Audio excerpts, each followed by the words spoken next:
क्या world order बदलने वाला है? क्या वॉशिंगटन का दबदबा खत्म हो रहा है? क्या बीजिंग से नए सुपर पावर की नई स्क्रिप्ट तय हो रही है? ये सवाल इसलिए क्योंकि ट्रंप के चीन दौरे के तुरंत बाद रूसी राष्ट्रपति पुतिन को जिनपिंग ने रेड कारपेट वेलकम दिया। वैसे तो चीन और रूस के संबंध पुराने रहे हैं, लेकिन इस दौरे पर पुतिन की टाइमिंग को लेकर चर्चा तेज है। वैसे भी ट्रंप के अप्रूवल रेटिंग गिरने के बाद ग्लोबल जियोपॉलिटिक्स के बदलने की आशंका से भी इनकार नहीं किया जा रहा। तो क्या बीजिंग और मॉस्को की सीक्रेट मीटिंग में कोई बड़ा धमाका होने वाला है? रिपोर्ट देखिए।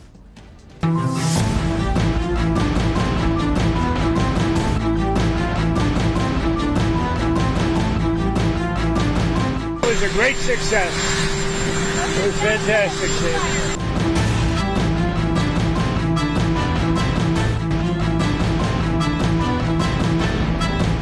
We've made some fantastic trade deals, great for both countries.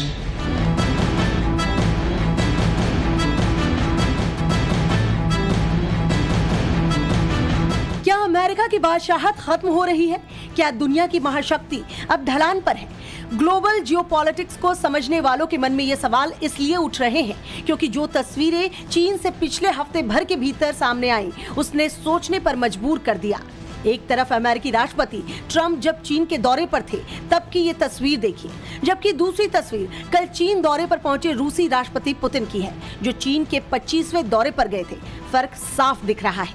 हालांकि चीन दौरे को लेकर ट्रंप ने दावे किए थे कि सब कुछ बेहद शानदार रहा।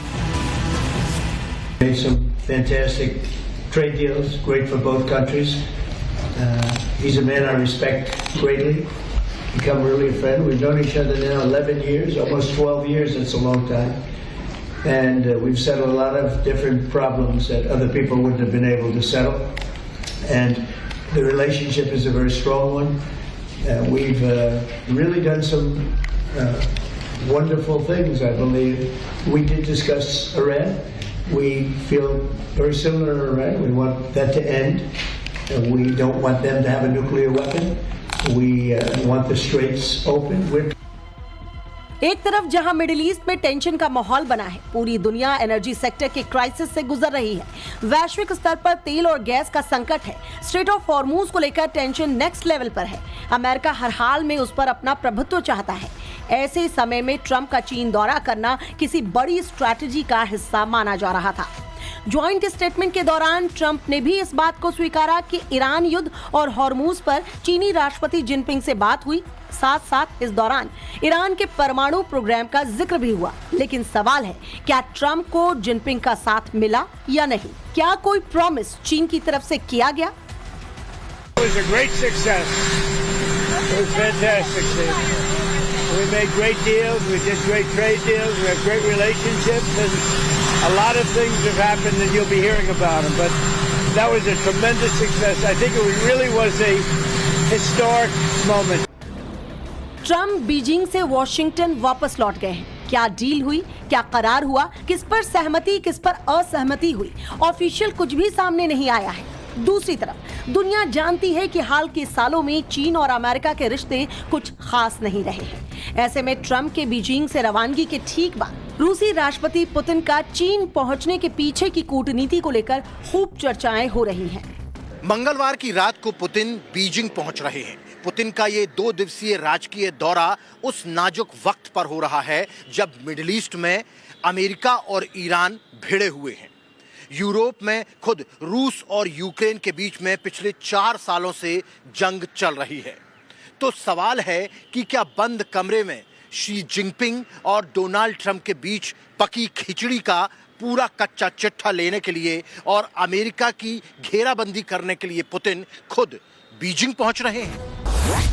पुतिन और जिनपिंग की मुलाकात अमेरिका की उस बादशाहत को चुनौती हो सकती है।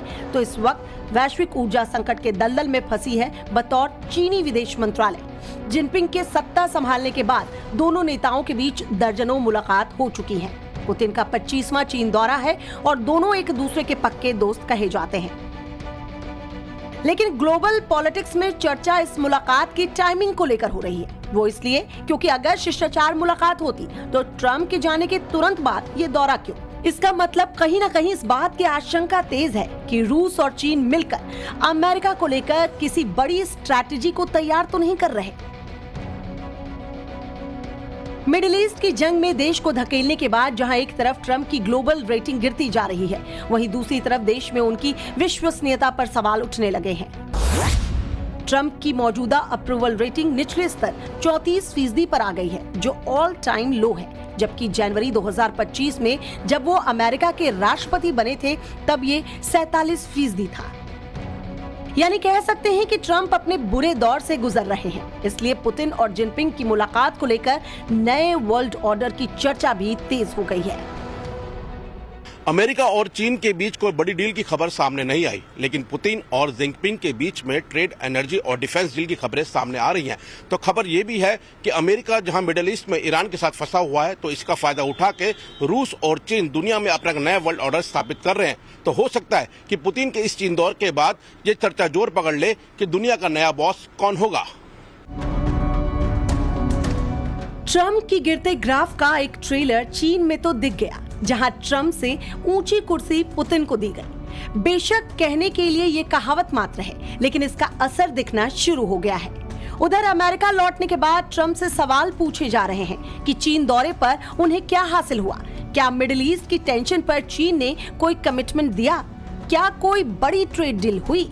लेकिन इन दोनों ही मुद्दों पर कोई क्लैरिटी नहीं दिख रही। तो सवाल ये कि आखिर ट्रंप चीन गए क्यों?